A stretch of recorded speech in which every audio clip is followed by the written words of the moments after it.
Family and fellow soldiers, I'm the Professor, and this is the Moment of Truth. So now we're hearing the real reason Don Lemon got fired from CNN. It was because he checked this Vivek Ramaswamy clown live on air. I want to give credit to Your World, aka Mr. Harvey, for having spoken on this a day ago, and if you're not already listening to his channel, it comes highly recommended. And he was one of, though arguably the first person, to point out that it was Don Lemon of all people checking that racist Ramaswamy clown on the air and even defying his own producers who were yelling into his earpiece that he shouldn't say anything, and that's what got him fired. Now, for those of you who don't know, this Ramaswamy person, he thinks he's going to be riding the anti-black racism train to glory. Of course, you can see a pattern forming. Everybody's running not against the Democratic Party, but against black people. And this Ramaswamy clown's trying to join the performative extremist Olympics that the GOP is hosting right now.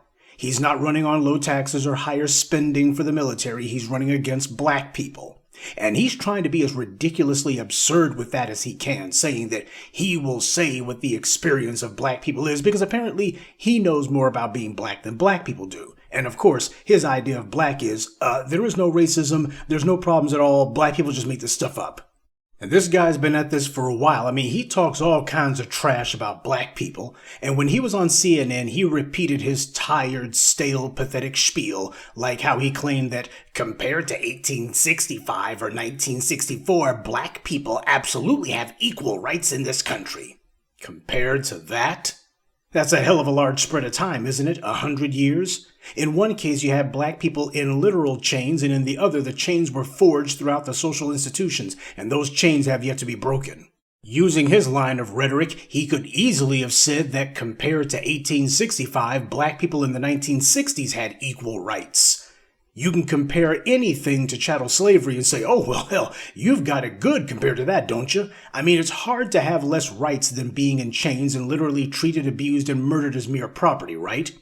After 1865, black people could vote, allegedly, and own land, allegedly, and run for public office, allegedly, and move about the nation freely, allegedly. So compared to pre-1865, didn't black people absolutely have equal rights? Of course not. And the 1960s proved it. His talking points contradict themselves, and they only sound good to racists who dismiss the reality of racism that they carry out and promote, but it doesn't work anywhere else. But if, as he says, we have to be able to talk about these issues in the open regardless of the color of our skin, which means we should be able to talk trash about black people regardless of who's doing it, and you shouldn't call it racism. Well, if those are the rules, then I think that he and those who agree with him ought to be able to agree that they can take their own medicine. Because I've got some questions I'd like to ask, regardless of the color of my skin.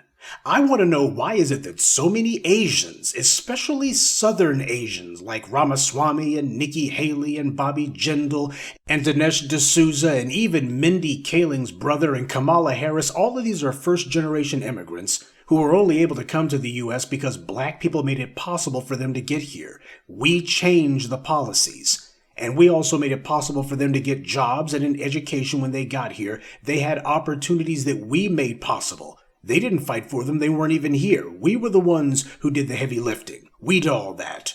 And yet, when they get here, so many of them are tripping over their shoelaces to prove to the white supremacists that they're on the team. Why is that? That's a discussion we should have. Oh, you shouldn't be saying that. You're not Asian. Well, we've already had our good buddy Ramaswamy say we've got to be able to have these discussions regardless of the color of our skin. Okay, great. That's going to go for everyone, right? Of course not. It's only supposed to go for black people is what he means, and everyone understands that. It's been a fact of American society since at least the mid-19th century, when the first major waves of European immigrants began to arrive, that whenever some new group shows up, they are made aware very quickly that the only way that they're going to be able to quote-unquote assimilate is for them to show that they understand what American means. And that means they got to attack black people.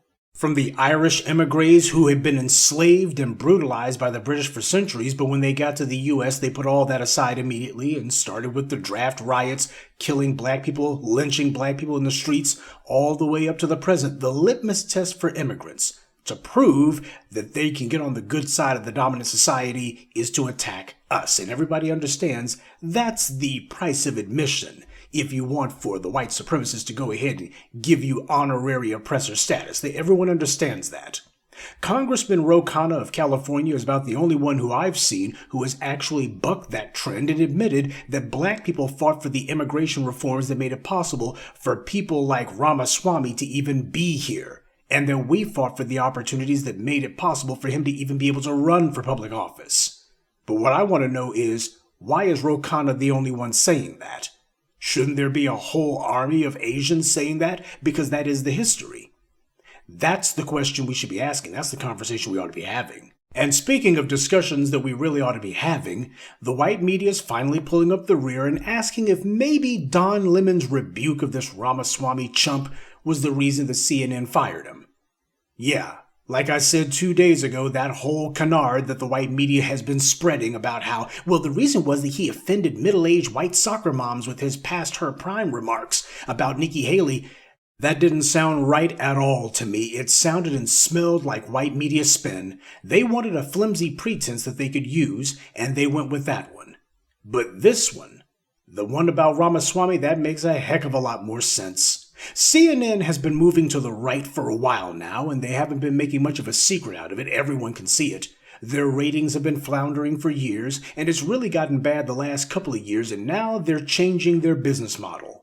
They want to see if there's any disaffected social conservatives who they can lure into watching them. They've been taking some digs at black people for a while now, making it clear that CNN knows what these racist white right viewers want to see, and that CNN's willing to serve it up to them. I mean, they're not even being subtle about it. CNN has never been left-wing or even left-leaning. Don't kid yourself. CNN has always been right of center, way right, with a few token people of color, but only for the optics. But don't let anyone tell you that there's some liberal network. That's a lie. Ted Turner is a card-carrying lover of the Confederacy. He was the one who produced that homage to the Confederacy called Gods and Generals, that reeking pile of celluloid. I guess he thought that he was going to take the wind out of Gettysburg's sails and try to catch the wave on that one, but he didn't. Though what he did do was he exposed himself for shamelessly trying and failing to rehabilitate the image of the traitors who attempted to overthrow the U.S. government. Ted Turner's an unreconstructed Confederate, and that shows in the nature of the so-called news network that he started. So now that CNN is running hard to the right, what they want is to show those would-be social conservative viewers who would ordinarily never consider watching CNN that they will now have all manner of anti-black racism on their airwaves. And in fact, they'll be allowed to spread whatever racist filth they want, and CNN won't allow anyone to check them or even question them. Bringing on an out-and-out racist like Ramaswamy was part of CNN's messaging to the white right. But so was firing Don Lemon for checking him. Though, let's not kid ourselves. The last thing I want to do is make a saint out of a sinner. Don Lemon was as much part of the problem at CNN as anyone. But if I had to guess, I'd say that he was aware that CNN was looking for a way to get him out of there. So he figured he might as well not take any disrespect if he didn't have to. Don Lemon, like all but a handful of these black celebrities, doesn't see blackness the same way you and I do. We know that blackness applies to us as a group, but these Negro celebrities like Don Lemon and Dave Chappelle and Chris Rock and the Congressional Black Talkers, they see blackness as a personal phenomenon. So when they talk about being black and they use phrases like the black experience, they're not talking about us as a group. They're talking about themselves personally. Even when you hear them saying something that references a black person or a black group other than themselves, that doesn't mean they're standing up for black people. Far from it. Dave Chappelle wasn't standing up for black people, neither was Chris Rock, and I think we can all agree Don Lemon certainly never has. This was not Don Lemon having discovered morality and principles after 17 years. This was a guy who had already been demoted from his nighttime show. He had that taken away from him, and now he was stuck on a panel show in the morning, just another member of the staff, just another one of the girls, and he was probably waiting for the other shoe to drop. From the time between when CNN took his little nighttime show from him and when they finally fired him, do you think that it was all just hugs and sunshine up there at CNN Central? No. We can only imagine what kind of contentious conversations and arguments have been going on behind the scenes. Chris Cuomo didn't leave under peaceful circumstances, and I sincerely doubt that Don Lemon did either. The enemy is circling the wagons. They're showing us who and what they've always been, so when you see the white right claiming that they oppose the so-called liberal media, just understand that for them, that's nothing more than branding. The similarities far outweigh any minor rhetorical differences between them. There's a reason Jake Tapper and Mike Smerconish still have their shows on CNN. Jake Tapper is a conservative, and Mike Smerconish is a conservative talk show host. And let's not forget about Allison Camerata, who not so long ago was on Fox News. That's where CNN is getting their talent from these days, such as they are. The way the white media has tried to do things is to let one side say whatever they want, which is usually whatever is in white media's interest. And then they might have one person on the other side, a so-called opposing view, but the person they choose is usually a clown like Michael Eric Dyson. But on the occasion when they accidentally put someone on who demolishes their chosen champion, what they do is they limit how much time that person is allowed to speak for the segment, and after that, they don't bring him back on again. They schedule a 5-minute segment, they let some racist or some apologist for anti-black racism give their spiel, and if the other person knocks down those talking points, the white media will let their guy filibuster for the rest of the segment. That's how it goes. Even under the best of circumstances, the only thing a process like that would produce is to leave the viewer to split the difference. And the white media wants it that way because that creates the false impression that both sides have a point. And the end result of that is it favors the status quo. A status quo that is blatantly anti-black, anti-justice, and intolerable. But with the pressure the black grassroots have been bringing to bear, they're forced to abandon any phony pretense of objectivity. They now need to make it clear it's only going to go one way. It's like I've always told you, the white media isn't in the business of entertainment or news. They're in the business of mind control. And the talking points and false narratives they promote in their media is a key part of that control. Don Lemon made the mistake of thinking that he could talk back to Massa. That's because he'd been around their plantation so long he started to think of himself as an honorary overseer. And they showed him that he wasn't. A lesson to all you wannabe bootlicks who listen, who lurk around these parts, and you think that this is going to be the come-up. White power's favorite pleasure is to humiliate and degrade people. There are few things the white supremacists love as much as a cruel prank, especially one that takes a long time to pay off, like, say, 17 years. They get to savor every day of seeing the mark who they're going to humiliate walk around them and think everything is okay while they're sitting there just rubbing their hands and going, oh God, when we go ahead and drop the boom on this idiot, it's going to be epic. It's going to crush them. Those black people you see on Fox News, they have to come in for some abuse on a regular basis. That's a big part of why Fox's degenerate viewers tune in, and CNN wants to replicate the same circumstances. They want to openly just lecture black people and condescend to us, and for there to be some buck-broken Negro on camera, preferably a black male, who just sits there and says nothing while all this abuse and vitriol is happening. I vaguely remember Allison Camerata doing some blatant white-splaining a little while back about some issue or other, and Victor Blackwell just sitting there saying nothing. It was clearly scripted as hell, but awkward to watch. Well, awkward for decent people, that is. But they're making it clear they don't want news. They don't want truth. They don't even want reality. They want to be able to do their dirt and have black people not say anything about it. For the last few years, which is actually the first time in decades, black people have been getting them told. And that's because of the new black media. We pioneered and promoted a different type of discourse, one geared around having our say and not letting all these anti-black racists slide anymore. And what's happened is these bootlicks white power had on the payroll whose job it is to black-splain why such and such racist person or racist incident wasn't really so bad, they can't openly operate like that anymore because we have reached enough people now where they get pushed back. People have been encouraged by what they see us doing. They understand that they're not alone. They understand that a lot of people see the BS and they're not having it. We're disrupting business as usual. You are disrupting business as usual. Black empowerment is like truth serum. It forces everyone to declare where they stand. People can try to put up a front, but as we assert ourselves, they'll have no choice but to show what they truly believe. Black empowerment is the only thing that's going to change the status quo, the only thing that will bring about justice. The people who actually want justice will stand with us and they will echo this message. And the people who only wanted to appear to want justice, they're going to be so threatened by what they see us doing, which is the prospect of justice actually happening, that they're going to reveal who they are and fight it. So now we've got a clearer picture of why Don Lemon was given the heave-ho. And notice MSNBC, your so-called left-leaning network, hasn't said a word about this. But then again, why would they? They're operating out of the same playbook CNN is.